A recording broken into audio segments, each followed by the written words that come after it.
kutuv kattaligidanmi, kutmasdan ko'rganligidanmi, taqqoslayotganligidanmikin bilmadim. Hozir biz qiynalyapmiz deyishadi-da. Hozir rosa qiynalyapmiz, ishlash ham kerak, o'qish ham kerak, boshqa ham deyishadi-ku eshitaman bolalarda. Hozir qiyin emasmi? Hozir o'sha noshukur bolalarga qiyin.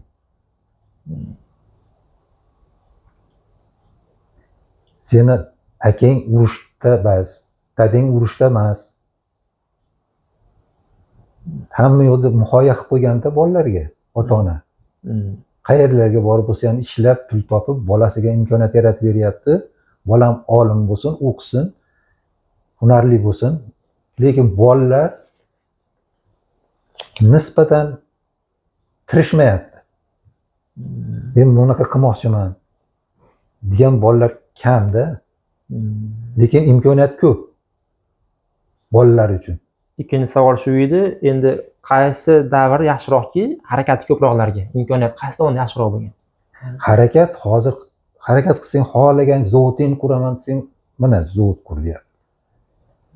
Faqat chet ellik puldor kelib O'zbekistonda zavod qurmasin, sen ham qur. Kallangni ishla buning uchun. Ishlab chiqarish qilyapti, savdo qilyapti, erkinlik beryapti. Ishlab chiqarish qilgan imkoniyatlar ko'p. Endi imkoniyatdan foydalanmagan bolalar ko'p. Endi shunga oid yana savol bor edi. Qaysi davr to'ylarida isrof ko'proq bo'lgan deb o'ylaysizlar? Hozirgi davrda isrof nihoyatda ko'payib ketdi. Hozir ko'p. Orzu havas degan narsa kuchayib ketdi. Pul imkoniyat topish ko'paydi, lekin uni rasxod qilish, sarflash ortiqcha me'yorda ko'tarilib ketdi. Serobchilikda Xudoga shukr. Bu Hamma narsa bor.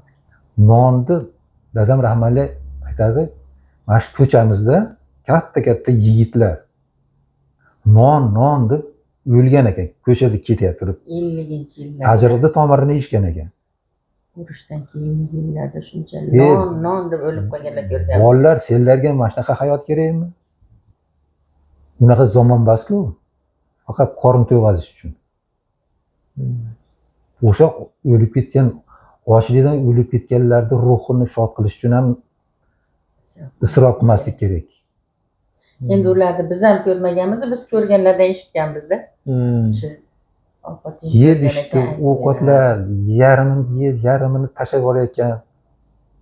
Yeb o'g'ildan qo'rqish mana kerak. hojiga bordik, hojida ham hojiga borgan odamlarni qarang, qilgan qilig'ini.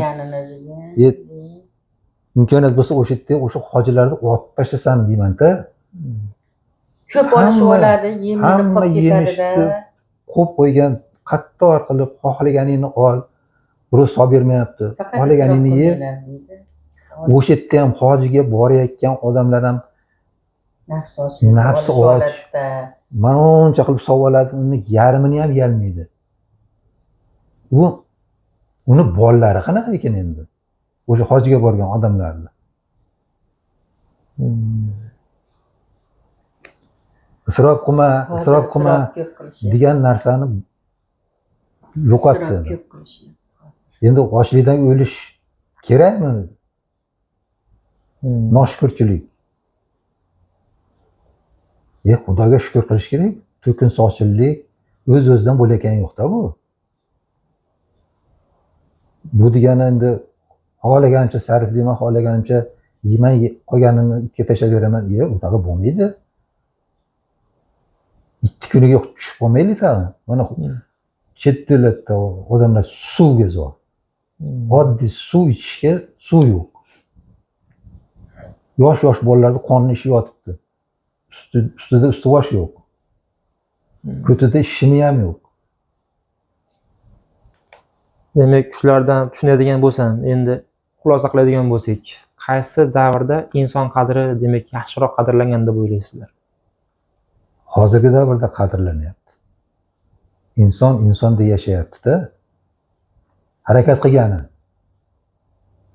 Oddiy madikorga chiqqan ham biz misol uchun 1 kilo go'shtga ishlayapti bir kunda.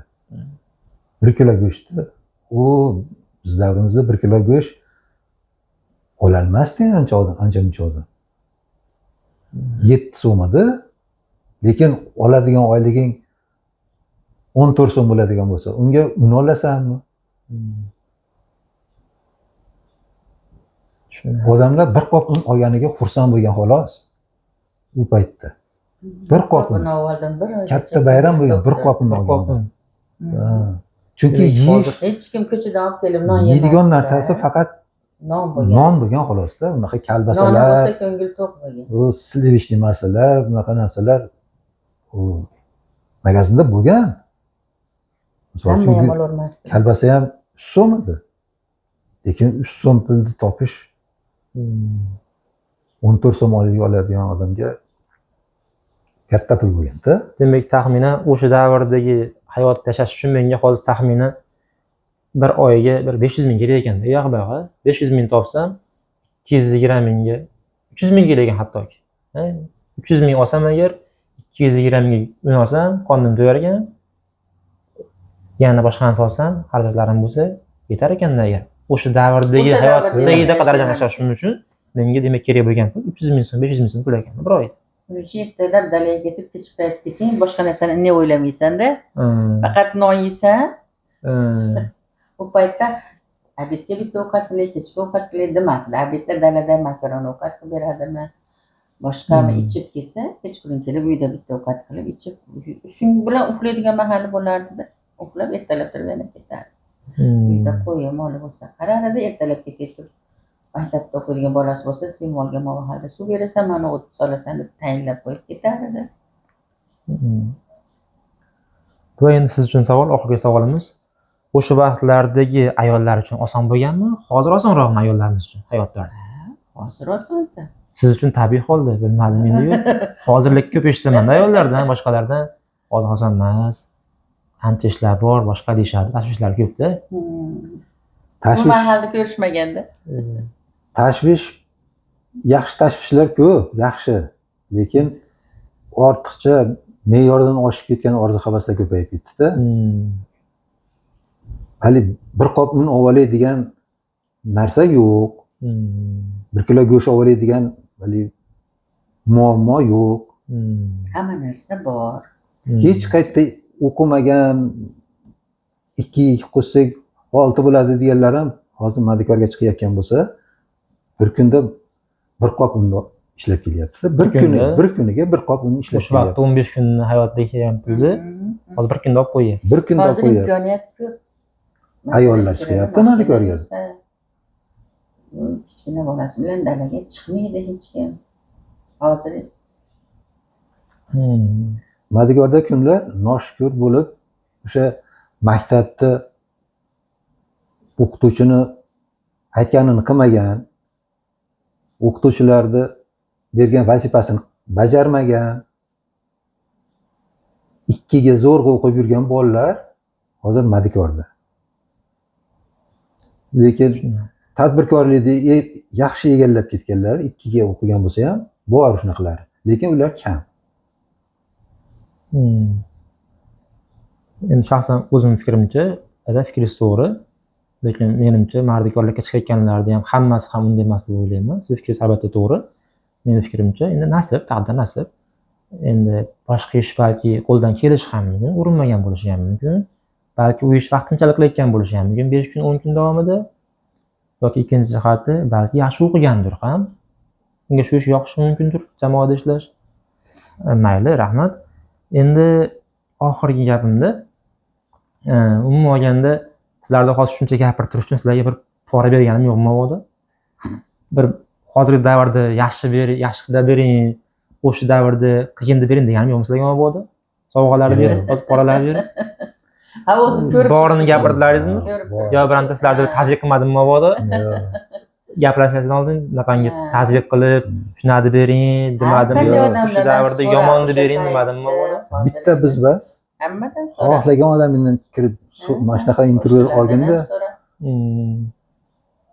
biz haligi bo'rttirib yo yolg'on yashiq qo'shib naqiyamiz yo'q.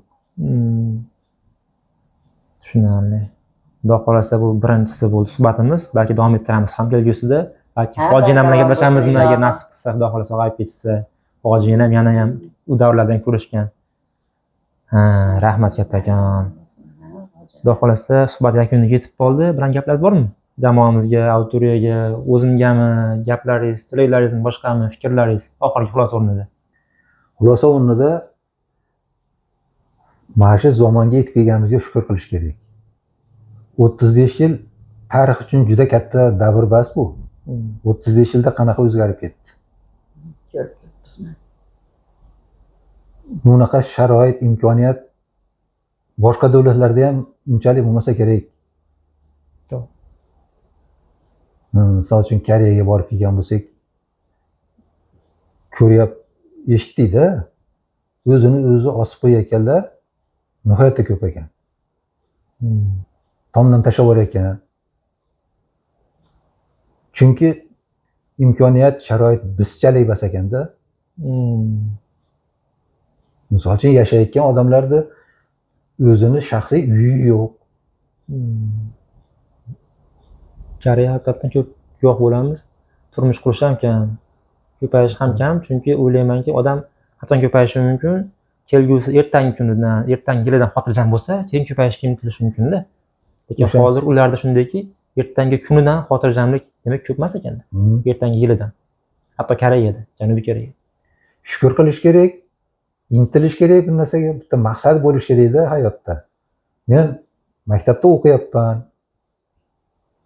Davlat bu maktabga hazilakam pul sarflamayapti. Katta pullar beryapti o'qituvchilarga, maktabni jihozlashga, maktab binolariga. Bu osmondan tushayotgan yo'qda bu pullar. Lekin birorta o'quvchidan maktabing uchun 100 so'm ber degan narsa yo'q. Yo bilan ish qilib berdi. Yo bitta ish qilib ber maktab uchun degan narsa yo'q. Ishlatish tugul. Faqat o'quvchi kelib o'sha domla bergan vazifani a'lodan ham a'lo bajaradigan bo'lsa, u repetitorga borishga ham keragi yo'q. Repetitor ham mana shu kitobdan oladi, osmondan olmaydi savol javoblarni. O'sha har bitta fanni 100% o'zlashtiradigan bo'lsa, xohlagan institutga kiradi. Ko'pchilikda hozir moda bo'lib qoldi, repetitorga borgan institutga kiradi. Yo'q. Maktabda o'qituvchini gapini qilgan. Vaqtini bekor o'tkazmagan. Kitobga o'rtoq bo'lgan odam kam bo'lgan. Shu bo'yicha gap bor edi. Hozirgi yoshlar ko'p ko'raman-da. Institutga kiradida, shu bilan bo'ldi endi. Oliy ta'limda o'qiyapman, diplomim tayin. Uje men bitirsam ish 100% bor deshamkin bilmadim. Shu bilan to'xtaydi-da hammasi. O'qishga kiradi, keyin shaxsiy rivojlanish, kitob o'qish, boshqa narsa deyarli yo'q bo'lyapti-da ko'plarda. Shu to'g'rimikin? Nima deb o'ylaysizlar? O'qishga kirsa bo'ldimikin? Uni maqsadi yo'q. Men o'qituvchi bo'laman. O'qituvchi bo'lish uchun mana bu fanlarda o'qishim kerak ekan deb u 5-6 sinfdan boshlagan bo'lsa, u maqsadiga erishadi. Hali bemaqsad shunchaki diplom uchun kirgan bo'lsa, uni hech qaysi rahbar ishga olmaydi ham. Chunki uni o'sha narsaga iqtidori ham yo'q, qobiliyati ham yo'q. Bitirib kelgandan keyin ham ishga joylasholmaydi u. Har bitta sohani zo'r ustasi bo'ladigan bo'lsang, seni qo'l oyog'ingni ko'tarib olib ketishadi o'sha rahbarlar kelib. Menda ishlagin. To'g'ri. Shu bo'yicha gap kelib qoldi-da, bir eshitgan edim. AQShda ishsizlik bor ekanda, Amerikada. Taxminan 6 million nafar odam ishsiz ekan, lekin nol tomoni bor. Taxminan 10 millionga yaqin ish o'rni bor ekan, ularga xodim kerak ekan. Ya'ni ish o'rni yo'q emas, 10 million nafar xodim kerak, lekin shu 10 million nafarga mos keluvchi kadrlar yetarli emas ekan. Ish beruvchi talablariga mos keluvchi talabiga tushmaydi.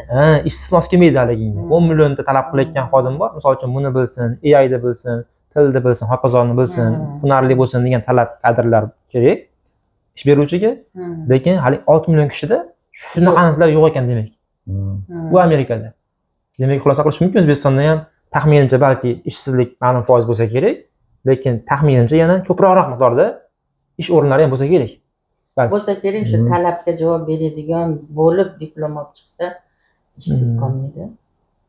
Yaxshi oylikli ishda ishlash uchun talabga javob berish kerak. Tushunarli.